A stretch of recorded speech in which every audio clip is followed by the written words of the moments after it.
Assalamualaikum warahmatullahi wabarakatuh. Di pertemuan kali ini kita akan membahas tentang topik yang berjudul memori komputer. Apa yang teman-teman pertama kali bayangkan ketika mendengar kata memori?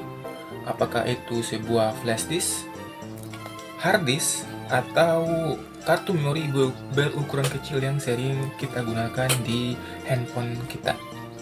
Tidak salah, itu juga merupakan salah satu dari banyaknya jenis memori yang ada di dalam memori komputer.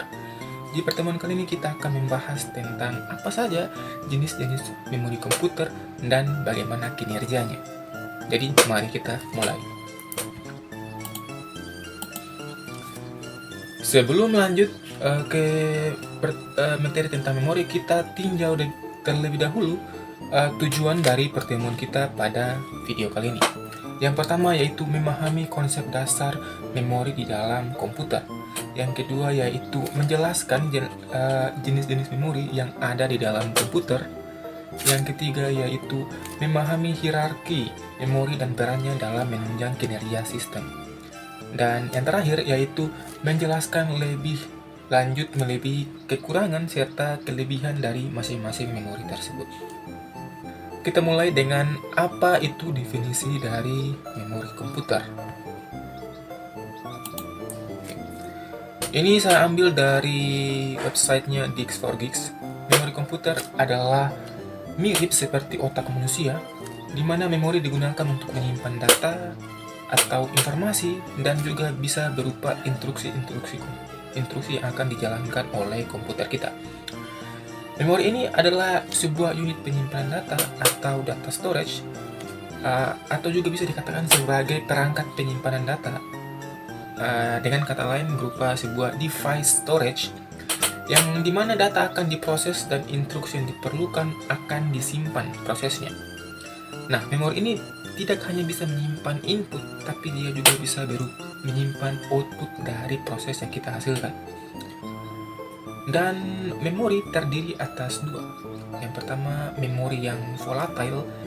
Ini adalah memori yang dimana datanya akan hilang ketika daya listrik dimatikan. Sedangkan jenis yang kedua yaitu memori yang non-volatile. Memori ini datanya akan tetap ada walaupun daya listrik kita dimatikan. Masuk ke jenis memori yang pertama, yaitu memori utama atau primary memory. Jadi primary memory ini merupakan memori yang digunakan mesin untuk melakukan operasi-operasi dan instruksi-instruksi yang akan dijalankan. Pada umumnya dijalankan di memori utama ini. Memori utama ini ada dua jenis. Yang pertama yaitu RAM, Random Access Memory. RAM itu merupakan sebuah memori sementara di mana data akan disimpan, tapi ketika daya listrik dimatikan data tersebut akan hilang. Yang mana RAM ini merupakan jenis memori yang volatile.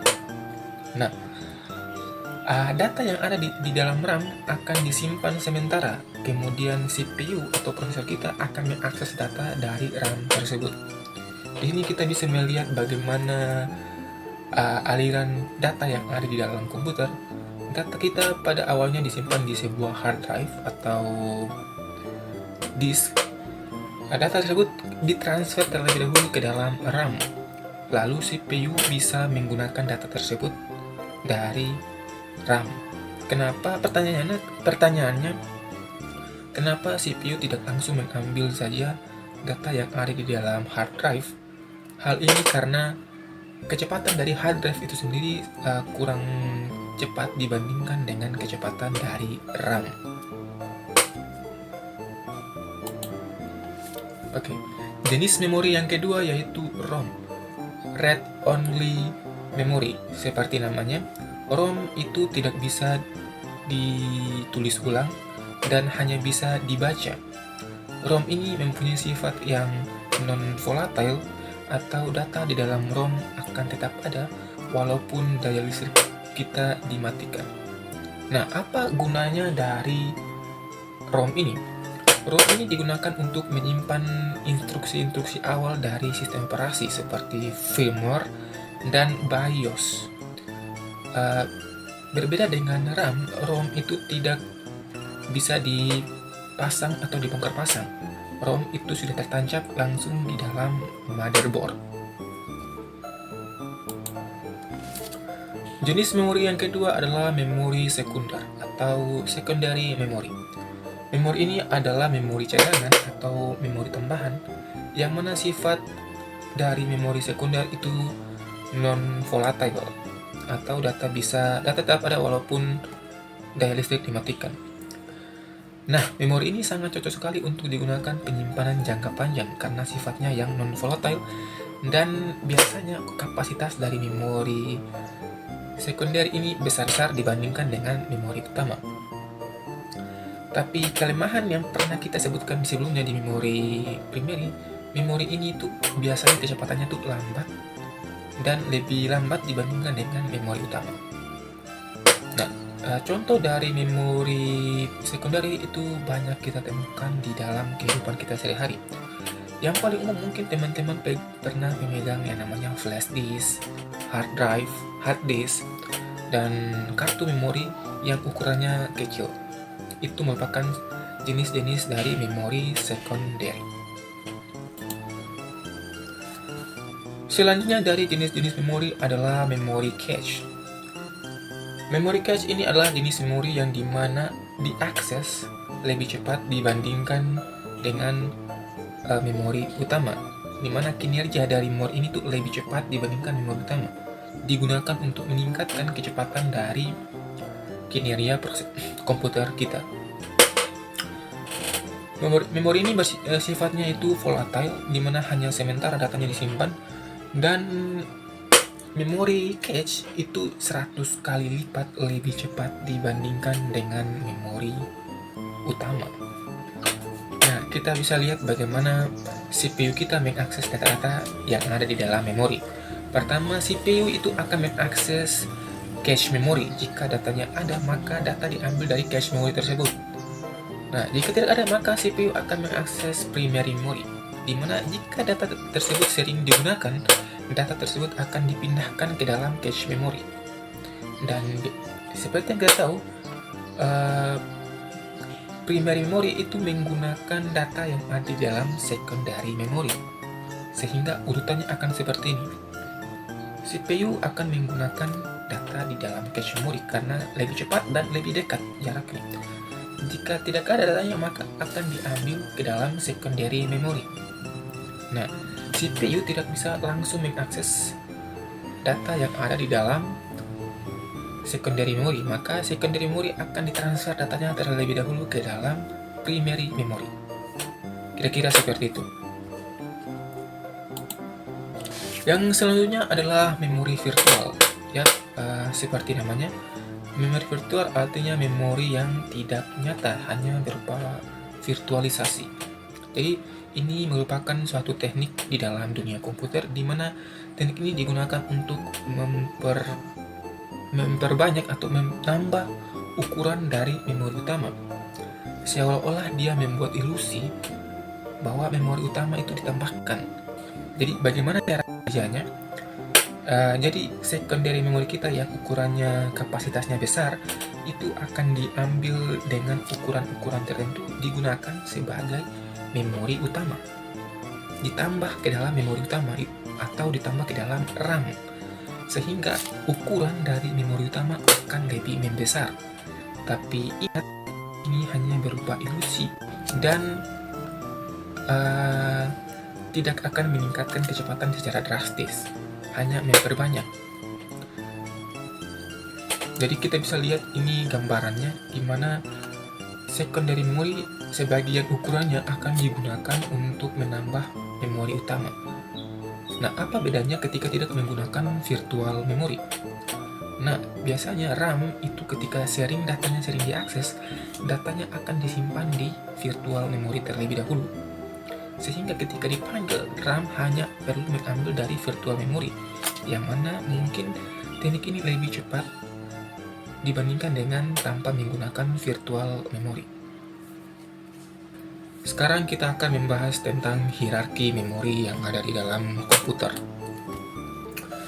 Seperti yang teman-teman lihat, kita punya segitiga yang dimana berisikan tingkatan-tingkatan dari memori-memori yang ada di dalam komputer, dinilai dari level 0 sampai level 4. Oke, di sini kita akan melihat bahwa semakin tinggi tingkatannya, maka semakin cepat pula akses dan semakin kecil pula kapasitas dari memori tersebut. Sedangkan kalau semakin turun ke bawah, kecepatan dari mengakses memori tersebut akan semakin lambat, tapi kapasitas yang diberikan itu semakin cepat. Di level pertama kita punya yang namanya CPU register. Ini merupakan memori yang langsung tertanam di dalam prosesor komputer, di mana ini tingkatnya lebih tinggi dibandingkan dengan memori cache yang pernah kita bahas sebelumnya. Yang tingkatan yang kedua yaitu ada cache memory atau SRAM. Seperti yang sudah kita bahas, memori ini lebih cepat dibandingkan dengan memori primary, tapi lebih lambat dibandingkan dengan register. Selanjutnya ada main memory atau primary memory, berisikan RAM dan ROM yang sudah kita bahas. Yang selanjutnya adalah magnetic disk atau memori yang menggunakan magnet-magnet seperti hard drive, seperti hard drive dan hard disk seperti itu. Ada juga tapi dia tidak menggunakan memori, namanya itu SSD, di mana dia menggunakan teknologi yang lebih modern dibandingkan dengan hard disk, itu dengan menggunakan chip-chip. Selanjutnya optical disk. Optical disk ini seperti kaset, CD, DVD seperti itu. Dan yang terakhir yaitu magnetic tape. Ini merupakan teknologi yang lumayan lawas di mana menyimpan memori seperti kaset pemutar zaman dulu, dan yang sudah tidak digunakan lagi sekarang yaitu floppy disk. Oke, kita akan membahas tentang perbedaan dari RAM dan ROM. Di sini teman-teman bisa lihat di tabel, RAM jenis memorinya yaitu volatile, sedangkan ROM jenis memorinya non volatile. Selanjutnya fungsi dari setiap RAM dan ROM itu berbeda, di mana RAM menyimpan data secara sementara ROM itu menyimpan data secara permanen. Contoh dari RAM ada RAM dengan tipe DDR2, RAM dengan tipe DDR3, dan baru-baru ini muncul dua varian RAM, yaitu RAM dengan tipe DDR4 dan RAM dengan tipe DDR5. Sedangkan contoh dari ROM itu ada firmware dan BIOS. Oke, kita bahas juga perbedaan dari memori utama dan memori sekunder. Memori utama mempunyai kecepatan yang cepat, sudah kita bahas, karena semakin kecil ukuran memori, semakin tinggi tingkatan memori, semakin kecil pula ukuran memori tersebut. Yang kedua, memori sekunder itu lambat. Sedangkan kapasitas dari memori utama itu terbatas, sudah kita sebutkan. Kapasitas dari memori utama itu terbatas, sedangkan kapasitas dari memori sekunder itu besar dan banyak. Yang ketiga yaitu fungsi dari memori utama yaitu menyimpan data secara sementara fungsi dari memori sekunder menyimpan data secara permanen. Oke, kita bahas kesimpulan yang bisa kita ambil dari pertemuan kali ini, materi kali ini. Yang pertama, memori itu terdiri atas berbagai jenis dan mempunyai fungsi-fungsi yang berbeda, dan kecepatannya juga berbeda. Yang kedua, kombinasi memori utama, memori cache, dan secondary memori itu akan meningkatkan kinerja dari komputer yang baik. Yang terakhir yaitu hierarki memori itu menentukan efisiensi memori, di mana semakin tinggi memori tersebut akan semakin cepat pula aksesnya, dan semakin lambat, semakin kecil pula ukuran dari memori tersebut.